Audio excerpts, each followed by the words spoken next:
Hello बच्चों, तो इस वीडियो में हम देखने वाले हैं क्लास 9 का साइंस एंड टेक्नोलॉजी का laws of first chapter laws of motion.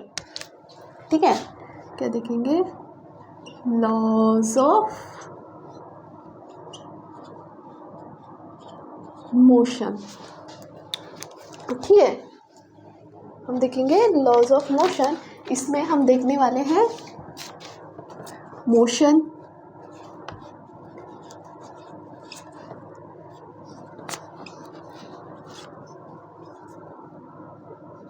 Distance and displacement,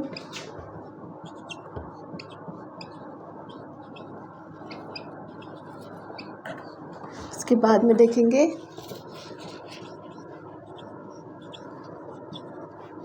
acceleration and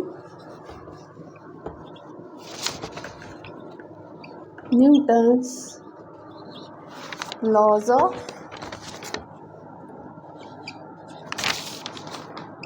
motion and related equations. ठीक है, इस यूनिट में हम देखने वाले हैं motion, distance and displacement, acceleration, Newton's laws of motion and related equations देखने वाले हैं। अपने टेक्स्ट बुक में स्टार्टिंग में दिया हुआ है कैन यू टेल करके, उसमें हमें पूछा गया है in which of the following example can you sense motion and how will you explain presence and absence of motion. हमें ये 4 एग्जाम्पल दिए हैं। इसमें हमें ये बताना है कि ये किस में मोशन होता है और किस में मोशन नहीं होता है। ठीक है, अ फ्लाइट ऑफ बर्ड। ठीक है, अ फ्लाइट ऑफ बर्ड, एक पंछी है जो उड़ रहा है। ठीक है, पंछी उड़ रहा है तो उसमें मोशन हो रहा है या नहीं हो रहा है? उसमें मोशन हो रहा है। ठीक है, उसके बाद अ स्टेशनरी ट्रेन, एक ट्रेन है जो प्लेटफॉर्म पे रुकी हुई है। ठीक है, अगर हमने इसको ट्रेन कंसीडर किया या और ये एक प्लेटफॉर्म है, प्लेटफॉर्म पे ट्रेन रुकी हुई है तो इसका मोशन हो रहा है क्या? प्लेटफॉर्म पे रुकी हुई है मतलब ये वहाँ पे स्टेशनरी ट्रेन है, ये रुकी हुई है, इसका मोशन नहीं हो रहा है। ठीक है, तो ये क्या है? सेकेंड, इसमें आए मोशन प्रेजेंट है या एब्सेंस है? इसमें मोशन एब्सेंट है। ठीक है, leaves flying through the air, कुछ पत्ते हैं वो हवा में इधर उधर उड़ रहे हैं। ठीक है, पत्ते इधर उधर उड़ रहे हैं तो इसमें मोशन हो रहा है या नहीं? इसमें मोशन हो रहा है। ठीक है, a stone lying on a hill, एक पत्थर है वो हिल पे पड़ा हुआ है, उसमें कोई चेंजेस नहीं हो रहे हैं, इधर उधर नहीं जा रहा है, स्टोन बस अपना एक जगह पे पड़ा हुआ है। इसका मतलब इसमें मोशन हो रहा है या नहीं? इसमें मोशन नहीं हो रहा है। ठीक है, ये हो गया। इसके बाद हम देखेंगे मोशन का कंसेप्ट देखेंगे। ठीक है, मोशन का कंसेप्ट देखेंगे, मोशन क्या है?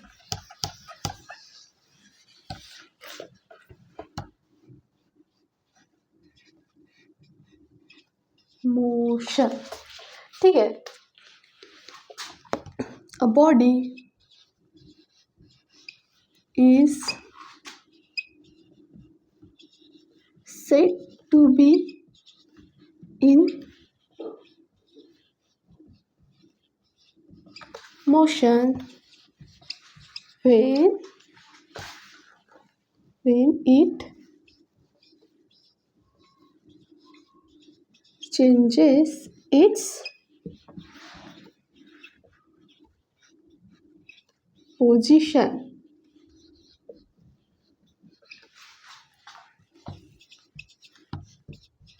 with respect to surrounding.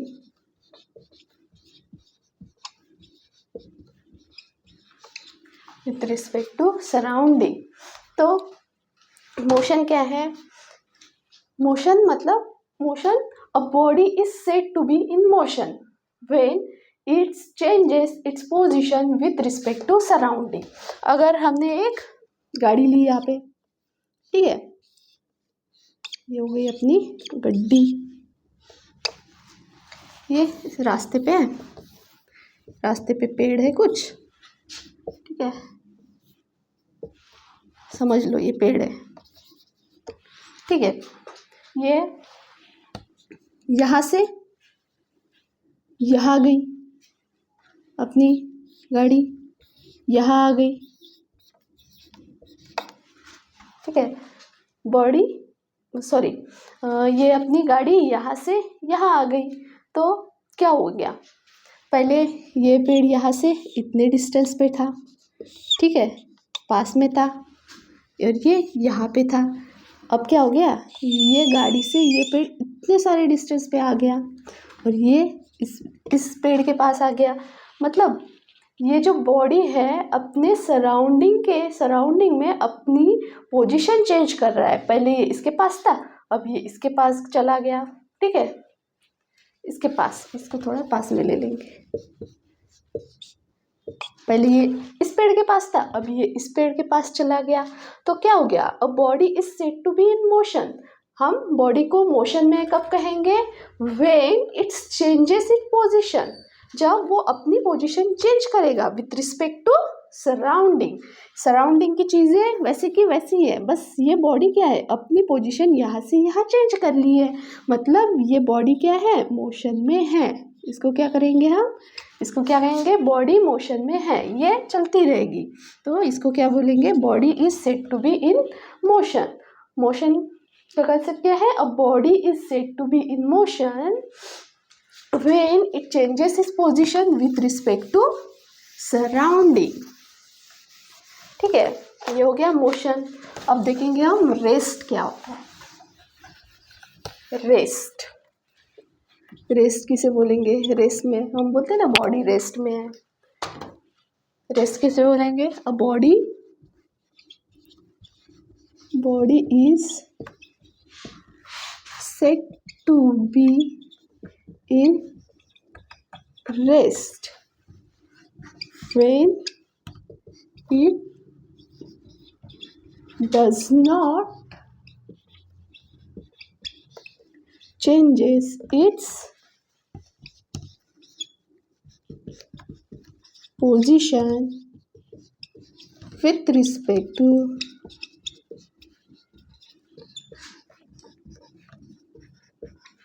Surrounding.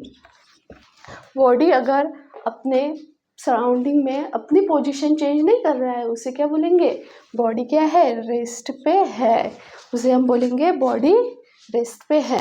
तो रेस्ट मतलब a body is said to be in rest when it does not changes it position with respect to surrounding, ठीक है।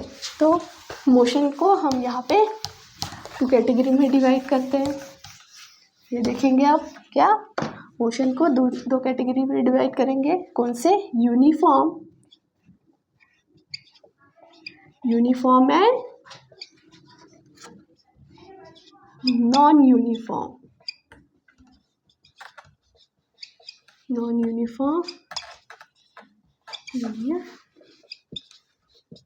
मोशन, ठीक है। यहाँ देखेंगे यूनिफॉर्म एंड इधर देखेंगे नॉन यूनिफॉर्म, ठीक है। यूनिफॉर्म किसे बोलेंगे, बॉडी इक्वल डिस्टेंस कवर करेगी, equal in equal interval of time. और नॉन यूनिफॉर्म किसे बोलेंगे, unequal distance, unequal distance in equal interval of time, equal interval of time. यहाँ पे हम एग्जांपल से समझेंगे। यहाँ पे अगर समझो, यहाँ पे हम, ये है 5 किलोमीटर, क्या हो गया, 5 किलोमीटर हो गया। एक साइकिलिस्ट है, वो जा रहा है, 1 किलोमीटर हो गया, 2 किलोमीटर, 3, ये 4 और ये 5। उस साइकिलिस्ट ने 1 किलोमीटर कवर किया 5 मिनट में, फिर से 1 किलोमीटर कवर किया, फिर से 5 मिनट लगे, फिर 5 मिनट लगे 1 किलोमीटर कवर करने के लिए, फिर 5 मिनट लगे 1 किलोमीटर कवर करने के लिए। ठीक है, तो उसको हर 5 मिनट में वो कितना डिस्टेंस कवर कर रहा है, 1 किलोमीटर डिस्टेंस कवर कर रहा है। ठीक है, तो ये क्या कर रहा है, सेम डिस्टेंस कवर कर रहा है सेम टाइम में। तो यूनिफॉर्म का मतलब क्या है, सेम या फिर सिमिलर। ठीक है, तो सेम डिस्टेंस कवर किया सेम टाइम में, तो इसे हम क्या बोलेंगे, यूनिफॉर्म। ये हो गया यूनिफॉर्म। और नॉन यूनिफॉर्म किसे कहेंगे, फिर नॉन यूनिफॉर्म किसे कहेंगे, क्या देखते हैं हम, नॉन यूनिफॉर्म। ठीक है, साइक्लिस्ट जा रहा है, उसने पहला 1 किलोमीटर कवर किया, उसको 5 मिनट लगे। फिर बाद में क्या हुआ, बाद में वो जैसे गया, यहाँ पे ट्रैफिक बहुत ज़्यादा बढ़ गई, बहुत ज़्यादा ट्रैफिक है, तो वो 5 मिनट में बस आधा ही डिस्टेंस कवर कर पाया, बस हाफ किलोमीटर ही कवर किया उसने। और 5 मिनट में और हाफ किलोमीटर कवर किया। और फिर से क्या हो गया, यहाँ पे ट्रैफिक नहीं है, फिर से उसको 5 मिनट लगे, उसने 1 किलोमीटर कवर कर दिया। ठीक है, तो क्या हुआ, पहले उसने 5 मिनट में 1 किलोमीटर कवर किया, फिर 5 मिनट में आधा किलोमीटर कवर किया, फिर 5 मिनट में फिर से 1 किलोमीटर कवर किया। तो क्या हुआ, उसने अनइक्वल डिस्टेंस कवर किया इक्वल इंटरवल ऑफ टाइम में। ठीक है, इक्वल इंटरवल ऑफ टाइम में उसने अलग अलग डिस्टेंस कवर किया, तो इसे क्या बोलेंगे हम, नॉन यूनिफॉर्म। पहले का जो एग्जाम्पल था, जो 1 किलोमीटर में 5 मिनट में 1 किलोमीटर कवर किया, फिर 5 मिनट में 1 किलोमीटर कवर किया, तो उसे क्या बोलेंगे, यूनिफॉर्म मोशन। और इसको क्या बोलेंगे हम, नॉन यूनिफॉर्म मोशन। ठीक है, अपने टेक्स्ट बुक में एक एक्टिविटी दी है इसके ऊपर, वो देखेंगे अब हम। टेक्स्ट बुक में एक एक्टिविटी दी है, उस एक्टिविटी को हम देखेंगे। ठीक है, तो इस एक्टिविटी में क्या दिया गया है, टाइम इन अ क्लॉक। ये हमें टाइम दिया हुआ है, ये डिस्टेंस दिए हुए है, अमर का, अकबर का और एंथोनी का। ये डिस्टेंस, उन्होंने जो डिस्टेंस कवर किया है वो डिस्टेंस दिया गया है। ठीक है, तो इसमें क्या है, 5, पहले क्या है 5, फिर 5:30, 6, 6:30, 7, 7:30, फिर 8। तो इसमें टाइम डिफरेंस क्या आ रहा है, इसमें 5, 5:30, इसमें टाइम डिफरेंस क्या आ रहा है, 30 मिनट का टाइम डिफरेंस आ रहा है इनमें। ठीक है, 30 मिनट का टाइम डिफरेंस आ रहा है। और ये है, अमर ने जो डिस्टेंस कवर किया है वो डिस्टेंस दिया गया है। पहले 30 मिनट में अमर ने कितना डिस्टेंस कवर किया, 20, उसने कितना डिफरेंस कवर किया, 20 की। ठीक है, उसके बाद में उसने अगले 30 मिनट में उसने फिर से 20 डिस्टेंस कवर किया, उसके अगले फिर से 20। तो इसमें जो इसमें जो डिस्टेंस का डिफरेंस है वो क्या है, वो भी 20 है, और टाइम डिफरेंस भी 30। मतलब पहले 30 मिनट में उसने 20 डिस्टेंस कवर किया, दूसरे 30 मिनट्स में उसने फिर से 20 डिस्टेंस कवर किया, हो गया पूरा 40। तो ये कौन सा एग्जाम्पल हो गया, ये हो गया यूनिफॉर्म मोशन का एग्जाम्पल हो गया। यूनिफॉर्म, अकबर ने यूनिफॉर्म मोशन किया है क्योंकि उसने equal time, equal distance cover किया in equal interval of time, equal distance cover किया in equal interval of time. तो अमर ने क्या किया, यूनिफॉर्म मोशन किया।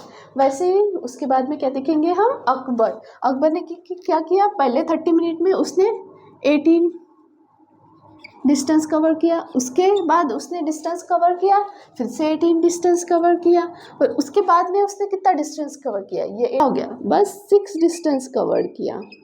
ठीक है, तो यहाँ पे सेम डिस्टेंस कवर किया क्या, नहीं, उसने सेम टाइम में सेम इक्वल डिस्टेंस कवर नहीं किया है, इसलिए ये क्या हो गया, non uniform. Non uniform motion का एग्जाम्पल हो गया। अकबर ने नॉन यूनिफॉर्म मोशन किया, अमर ने ए यूनिफॉर्म मोशन किया। अब क्या है, एंथोनी ने कैसे मोशन कवर किया, ये आप बताओगे, ठीक है, ये आप निकालोगे एंथोनी का। तो अब देखेंगे हम फिजिकल क्वांटिटी। फिजिकल क्वांटिटी किसे कहते हैं? Physical quantity is the anything that can be measured is called physical quantity. Anything that can be measurable, that can be measured is called physical quantity.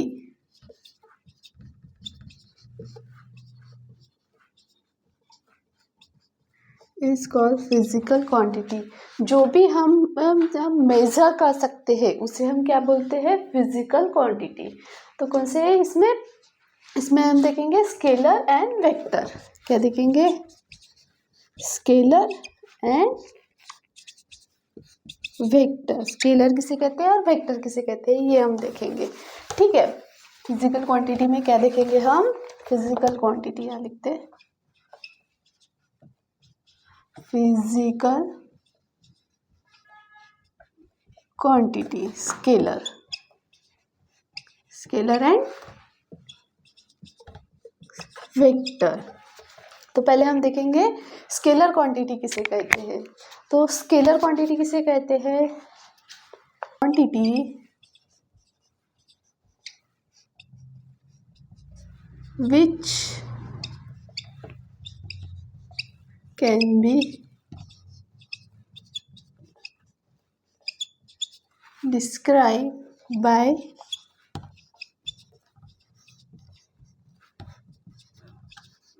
Magnitude only. इसे हम बोलते हैं scalar quantity. Scalar quantity है the quantity which can be describe by magnitude only, जो बस magnitude पे depend होते हैं, ऐसे क्वांटिटी को हम क्या बोलते हैं? Scalar quantity. स्केलर क्वांटिटी के एग्जांपल्स क्या है? टाइम, मास,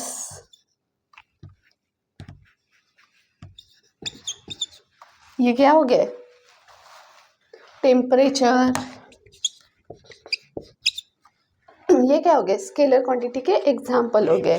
जैसे कि ये इसमें बस मैग्नीट्यूड, जो मैग्नीट्यूड पे डिपेंड होते हैं उसे हम स्केलर क्वांटिटी बोलते हैं। टाइम को हम कैसे बोलेंगे?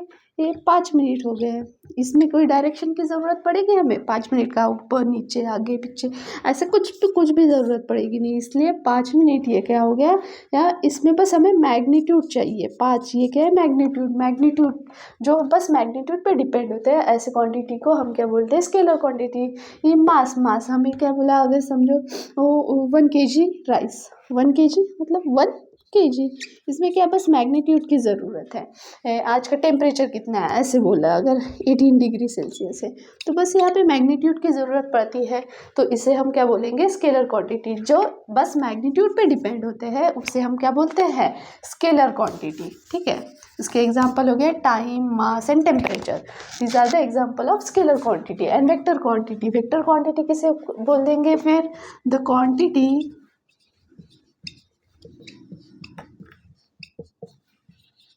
which can be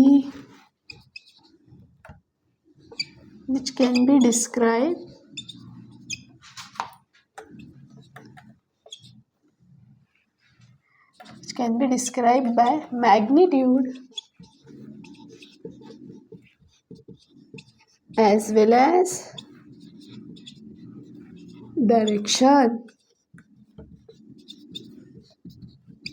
जो मैग्नीट्यूड और डायरेक्शन पे दोनों पे डिपेंड होते हैं, इसे क्या बोलते हैं हम? Vector quantity. इसमें हमें मैग्नीट्यूड की भी ज़रूरत होती है और उसको डायरेक्शन की भी ज़रूरत होती है, उसे हम क्या बोलेंगे? Vector quantity. इस वेक्टर क्वांटिटी के एग्जांपल्स क्या हो गए? Force, displacement, these are the example of vector quantity. ठीक है, ये हो गया स्केलर क्वांटिटी, ये हो गया वेक्टर क्वांटिटी। तो the quantity which can be described by magnitude only उसे हम बोलते हैं scalar quantity, and the quantity which can be described by magnitude as well as direction is called vector quantity. ठीक है, ये हो गया स्केलर एंड वेक्टर. इसके एग्जाम्पल भी हमने देख लिए. अब देखेंगे हम यूनिट्स. यूनिट्स क्या होते हैं? जैसे अभी हमने देखा 1 kg, तो ये क्या हो गया? यूनिट हो गया. तो ये यूनिट क्या होते हैं उसको देखेंगे.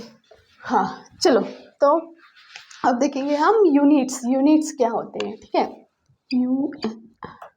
यूनिट्स तो MKS और CGS.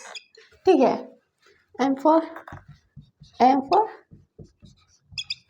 Metre, K for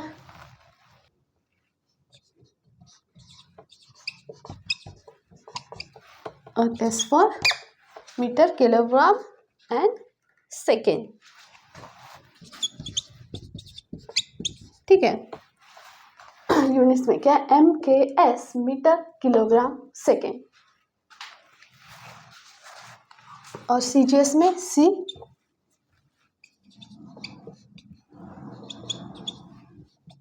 centimetre और G फॉर ग्राम और S फॉर सेकेंड. ठीक है, दो यूनिट्स MKS और CGS, ऐसे टू टाइप्स के टू यूनिट्स होते हैं, MKS unit and CGS unit. तो यहाँ पे मीटर, किलोग्राम, सेकेंड और सेंटीमीटर, ग्राम, सेकेंड, ये क्या हो गए? यूनिट्स हो गए. तो MKS को हम SI यूनिट भी बोलते हैं. यूनिवर्सली हम MKS मतलब SI यूनिट यूज़ करते हैं. यूनिवर्सली मतलब हम यूनिवर्स में सब जगह जो यूनिट्स इस्तेमाल होते हैं उसे हम क्या करते, वो कौन से होते हैं? SI यूनिट्स होते हैं.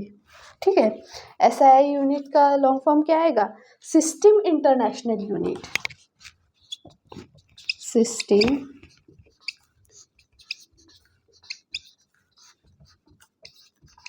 इंटरनेशनल यूनिट, ये क्या हो गई? SI यूनिट हो गया. तो MKS को ही हम SI यूनिट भी कहते हैं. ठीक है, तो यूनिट्स के क्या हो गए? MKS unit and CGS unit. MKS मतलब metre, kilogram, second and CGS मतलब सेंटीमीटर, ग्राम, सेकेंड. और SI यूनिट मतलब सिस्टम इंटरनेशनल यूनिट या फिर standard international unit.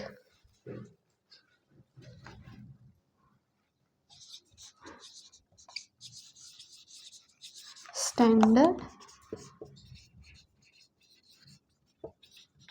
International unit. ठीक है, तो ये हो गया अपना मोशन. अब इसके बाद में हम दिखेंगे डिस्टेंस एंड डिस्प्लेसमेंट.